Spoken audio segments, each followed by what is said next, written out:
ہتھنی کی سزائے موت ستمبر 1916 دنیا میں کئی لوگوں کو جرم کرنے پر سزائے موت دی جاتی ہے۔ سزائے موت مختلف طریقوں سے دی جاتی ہے۔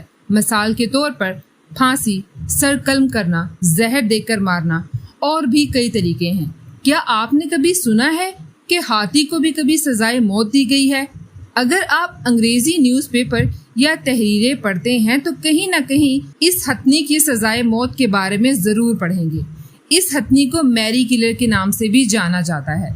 یہ ستمبر 1916 کی بات ہے جب ایک ہتھنی نے اپنے محاوت کو سرکس کے دوران پیروں تلے کچل ڈالا تھا۔ محاوت اس شخص کو کہتے ہیں جو ہاتھی کی دیکھ بھال کرتا ہے۔ اس محاوت کو ابھی کام پر دوسرا ہی دن تھا۔ سرکس کے دوران وہ ہتھنی کی پشت پر بیٹھا تھا۔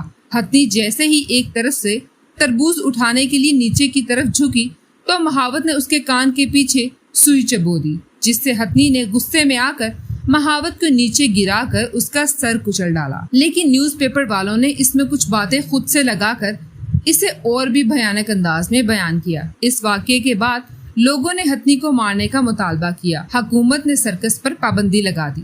اب سرکس کے مالک یہ چاہتا تھا کہ سرکس بھی بند نہ ہو اور اس کی ہتھنی بھی بچ جائے، لیکن عوام چپ نہ رہی اور ہتھنی کو مار دینے کے مطالبے پر قائم رہی۔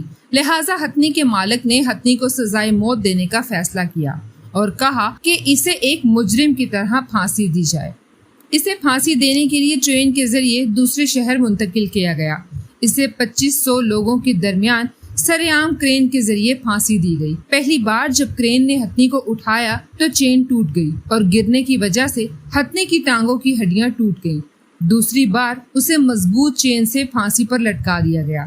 ساتھ ایک ڈاکٹر بھی موجود تھا۔ جب ڈاکٹر نے ہتھنی کے مرنے کی تصدیق کر دی تو ہتھنی کو نیچے اتارا گیا۔ جب ڈاکٹر نے ہتھنی کا معائنہ کیا تو پتا چلا کہ ہتھنی کے آخری دانت میں انفیکشن تھا، جس کی وجہ سے وہ کافی تکلیف میں مبتلا تھی اور اسی دانت کے پیچھے محاوت نے سوئی چبوئی تھی، جس سے ہتھنی کی تکلیف میں اضافہ ہوا اور غصے میں آ کر اس نے محاوت کو کچل ڈالا تھا۔